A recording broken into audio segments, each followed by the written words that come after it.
Did you know that zodiac sign Aquarius is the most conscious of all the zodiac signs? This moon is given to children who came to break emotional and psychological patterns in their families. Every Aquarius moon child is a generational curse breaker. And the curse they came to break is specific to the way we process feelings in the family and the way we process thoughts in the family. So it's a two-layer job. It's a heavy job. This is why Aquarius, Sun, Moon, and Rising in astrology are considered karmic, because these children were selected by their ancestors to complete very heavy labor that previous generations have not been able to accomplish. So naturally, that placement requires dedication to hard work and a commitment to truth. It requires being honest about what's tangible, what's real, and how the tangible is making you feel. It requires being able to talk about emotional things with logic. Now, that's different from externalizing emotions, which is where a lot of underdeveloped Aquarians go. They can talk about it. They can use therapeutic words. In fact, they're very good at that, to describe exactly what happened or, what they went through. But they struggle to actually bring that sensitivity to their body. They struggle with bringing those thoughts inside their heart and actually feeling the experience. The feelings part is where the detox happens. That's where the emotional unpacking happens, because they came to break patterns. The intellect was given to them to assist them with the mechanism, the best system to use to break the pattern. The goal was always to get back to the sensitivity, to the emotionality, to purge the soul of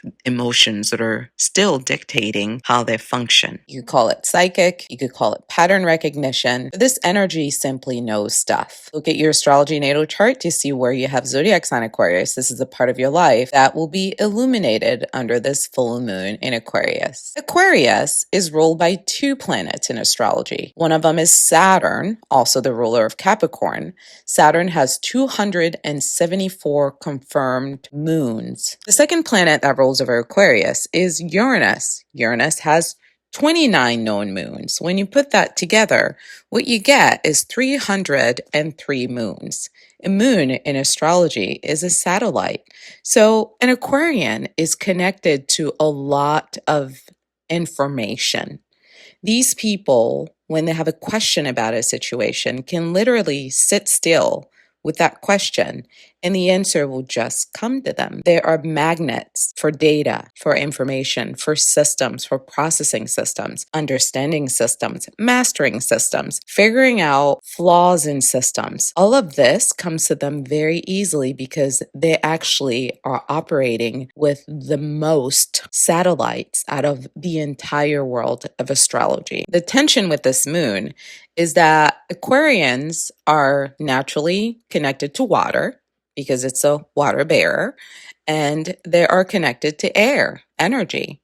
So there is sensitivity here with Aquarian energy. Naturally, with intuition comes emotionality, because intuition is about the mother. The moon is about the mother. It's about what you can't prove, that you just know. Kind of like when a mother is pregnant, no one knows until she says. There is a huge part of that whole pregnancy that is kind of a secret. That's what intuition is about, okay? So the tension with Aquarian moon is the connection between the masculine and the feminine, because air energy is naturally masculine. It's what you can prove. It's what the data shows. It's the information we can collect. But intuition is what we cannot prove just yet. Aquarians know things ahead of time. So they struggle to communicate with others who don't have an open mind and who are not comfortable with possibilities. For Aquarius, the future is now. And everyone else, it feels like, is in the past. A lot of what Aquarians came to do here on Earth is light a new way forward to a new reality that makes life on Earth a little bit less painful. So the growth edge with the Aquarian moon is, how do I reconcile my sensitivity with my intellect. Because Aquarian are sensitive people. I know it's the alien of the zodiac, but it doesn't mean they're devoid of emotions. I would argue they're more sensitive than anyone else because they have so many moons. And the moon, ruler of Cancer, is about sensitivity. But Aquarians are generally afraid of emotionality, sensitivity, because that is less contained. You see, you can't control emotions. Saturn, the ruler of Aquarius, requires containment. So many Aquarians lean towards their masculinity, which is the factual side, when they are still uncomfortable or underdeveloped in their sensitivity. The growth edge looks like honoring your sensitivity, your intuition, what you know to be true, that you don't have proof of right now, with your intellect, with the tangible reality of your world, and making both of these realities integrate into a very unique perspective that you operate out of. Pluto, the planet of transformation, is currently in zodiac sign Aquarius. So this moon transit carries with it deep healing energy. In addition, the moon is at the 6th degree, the sun is at the 6th degree in Leo, and Jupiter is at the 6th degree, also in Leo. The 6th degree is associated with zodiac sign Virgo, who is considered the healer of the zodiac.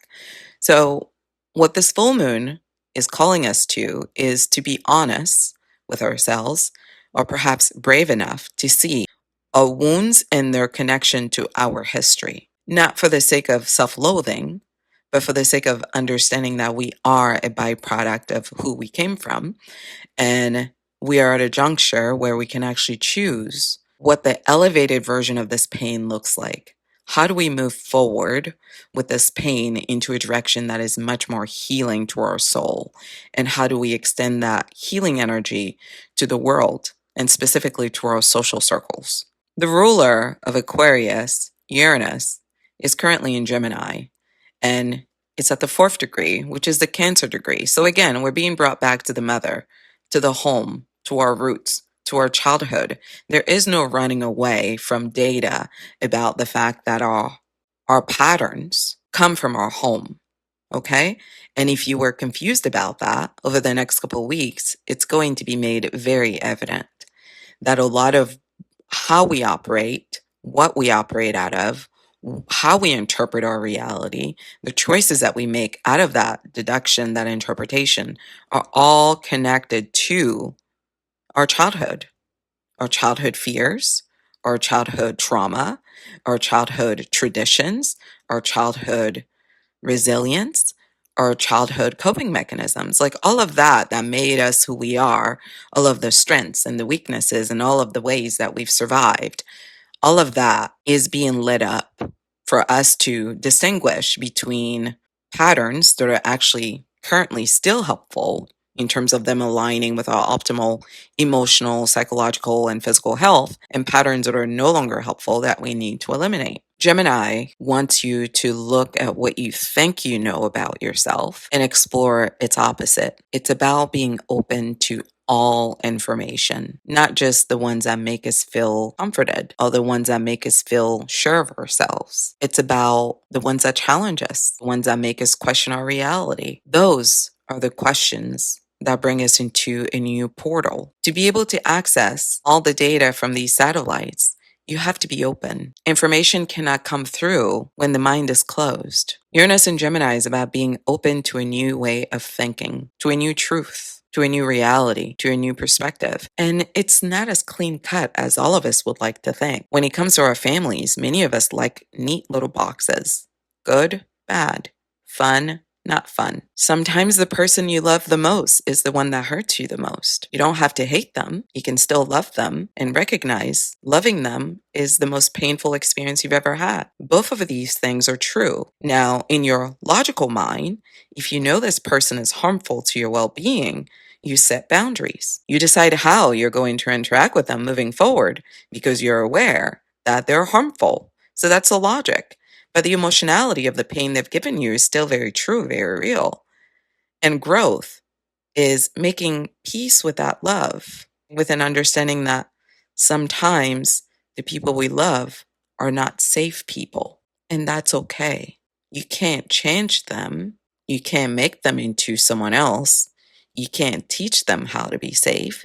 You can't manage them. You can simply accept them for who they are, with an understanding that the love that you have for them has to show up differently in order for you to protect yourself. Moon in Aquarius is very good at understanding a problem from a bird's eye view. Very far away, very removed, very detached. These people are not easily rattled. If you can get a moon in Aquarius emotionally triggered, you've done a lot and they needed to teach you a lesson, which is what Saturn does. It teaches, okay? Saturn, ruler of Capricorn and Aquarius, is karmic. They carry karma, they teach lessons.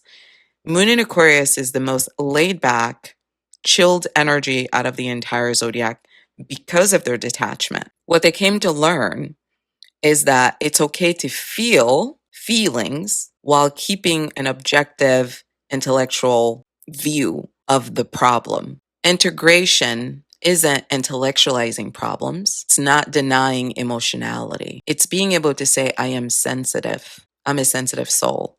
And because I am a sensitive soul, because I know this about myself, these are the things that I am willing to do to protect my physical health, my emotional health, and my mental health. And actually coming up with a strategy for that protection and honoring that strategy with commitment, with devotion, with consistency as required by Saturn. That is the environment. That is the theme of this full moon in Aquarius happening at the Virgo degree. Now let's get into some inner placements and outer placements that are aligning with manifestation for this full moon. So we have Sun in Leo, right? Moon in Aquarius, Mercury in Cancer, Venus in Virgo, and Mars in Gemini. As you can see, the Mars in Gemini is conjunct the Uranus in Gemini. So the best way to use this energy is to think critically and to be willing to explore ideas that make us feel uncomfortable. That's why Gemini came. They came to reveal that all of us are hypocrites. We're all hypocrites. All of us struggle with doing what we say we're going to do and being consistent in all settings. You know, there's this clip going around the internet that says, corruption is bad if I'm not involved. You know, it's this African guy. I don't know his name. It's just a meme. And it's a really funny clip because of the conviction with which he's rendering his message. And that's the message of Gemini, right? It's like abuse is bad unless it's somebody that I loved and I didn't see anything. Then it's not abuse. All of us struggle with seeing the inconsistencies within. Aquarian energy came to clearly see the inconsistency within, fully experience how that tension feels inside their body, and then create a system to manage it. Because we all live with these inconsistencies within. None of us are above tension, conflicts within. The problem is oftentimes we run away from our emotional triggers and the necessary mindset shifts that we need to make. We run away from them and we project them onto others. In fact, Aquarius energy is where people project the most. If you want to see where in your natal chart people are going to be making up lies about you that are not true for the sake of soothing their ego, look to see where you have Aquarius and Scorpio. These two energies are full of projections. Because unlike the others, Aquarius understands that all of us are hypocrites. The others will defend it till they die, that there aren't, that they're different, and that they're better, and that they're not a hypocrite. Aquarius knows we all are, because Gemini already came knowing that. So it's not really a discovery. Aquarius is more interested in analyzing the depths to which they participate in their own confusion. That is what this energy came to do. So I would encourage you to connect your emotional triggers to the thoughts that you have. Aquarian energy is precisely about that. Let's investigate what's going on upstairs. We can't live in our emotions. We have to live in our logic. Living in our logic doesn't mean we deny our emotions. And that's the message. We have to acknowledge what we feel. It's natural. We all have feelings. But then we have to deal with the real world and the limitations of the real world. And we have to put ourselves in positions to be able to function in the real world in the best way that we know how. And that's what living a healthy lifestyle looks like. It's harmonizing our limitations with our possibilities and bringing them together in harmony. This Aquarius full moon is asking for a mindset shift. It's asking you to think differently about your emotional well-being and to practice assertive communication in your relationships so you have a better circle around you. Aquarian full moons generally come to expose who in your circle doesn't actually belong because you recognize that you share different values. Aquarian energy is about the future. In order for all of us to migrate to that future, we have to move as one. Now, that doesn't mean we have to lose our individuality because Aquarian energy is precisely about celebrating unity and individuality. But we have to move as one around our ethics, our values, our principles. That's what brings us together as one. It's not these other superficial aspects that we associate with being human. It's what's in your heart. Your values and ethics are in your heart. They say something about what kind of human you are and how you think about other humans. They define for you what it means to be a human. And how worthy is that of a ride? How special is it? And if it's truly special, then what are you doing to preserve it, to protect it, to celebrate it, to honor it? So, relational awareness is essentially what the Aquarian Moon transit is about. If you are in community with people whose values, ethics, you do not share, you're not in community with your people. Your tribe will harmonize with your ethics, with your values, because that's who you are. What you think and feel is who you are. What you believe and the behavior you put behind those belief systems is who you are. Community isn't just about bodies. It's a frequency. It's an energy. It's a soul's mission. So look to your Aquarian placement to see where is it imperative that you align yourself with people who think the way you think about the world and who relate to humanity the same way as you. Those are your people. This transit is supporting intellectual and emotional maturity, and it's doing so by asking you to observe your shadows. Where have you confused routine relationships with nurturing relationships? Aquarian can only function with relationships that are nurturing because they lead with heart. They lead with harmony of principles. So explore your shadows under this full moon. Explore your desires. Explore your vulnerability and integrate your emotional experience with your mindset. That is what's needed to deepen your relational intelligence. Relationships need a structure, a foundation. Having similar principles about what's right, what's wrong, what's appropriate, what's not appropriate, what's helpful, what's harmful, what's healing, what's abusive. Having similar principles around those concepts helps social connections stay strong. You can love someone very deeply, and they can love you very deeply. But if your definition of emotional abuse is different from theirs, you will not be able to sustain that love long term because at some point their behavior will become harmful or your behavior will become harmful. And when relationships are unsafe because harm is introduced to them, They stop being loving and they stop growing. Love is what keeps us together in community. And good love requires discernment. Discernment comes with principles. So, in essence, good love is about shared principles. It's not about anything other than, do you believe what I believe about rules of engagement when it comes to how we do relationships? That is the Aquarian message. It's not about anything other than what's in your heart about how we do relationships and what's in their heart about how we do relationships. And are those two hearts the same? If they aren't, it's time to say goodbye.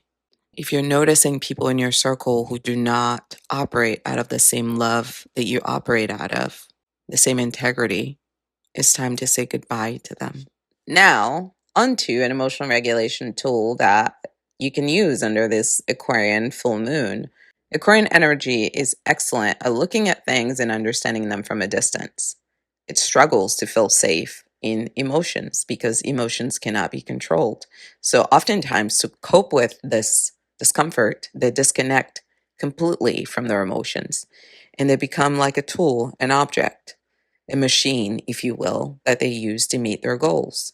And that beheading that they do basically harms their body because the body is constantly talking to us when we're connected to it about physically what it needs, emotionally what it needs. And what Aquarians came to learn is that you cannot disconnect from others' humanity without disconnecting from your own body. And when you disconnect from your body, you're no longer able to care for it in a way that keeps it in its optimal health.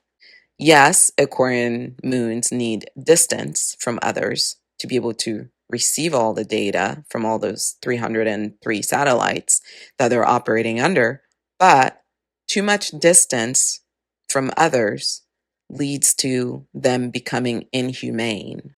And that's the shadow. So instead of being afraid of emotions running wild and not being able to keep us safe and controlled, which is how Saturn likes us, why don't we first label the emotion? What is it that you're feeling that you're running away from? Not the narrative. What is the emotion? Is it angry? Is it scared? Is it embarrassed? What is it? Say it. Say it to yourself. Once you've said to yourself what it is that you feel or that you are feeling, give yourself space to feel it. Set a limit. You could say, okay, for an hour, I'm going to allow myself to feel embarrassed, or for a day, or for 2 days. Set a limit on how much time you fully devote to experiencing the emotion. Once you're done, once the clock has run out, which, and remember, Saturn is Father Time. Everything that you do with time is successful. Set a time. Once that time runs out, move on. You felt the feelings. It didn't kill you. You're still you. Life goes on. What moving on might look like for some Aquarians is actually getting back inside their body. Because remember, the mind wants to separate itself from the body. Because right after Aquarius, we have Pisces, where we're no longer connected to the body. So Aquarius is where the head is separated from the body. The work is in keeping the head connected to the body.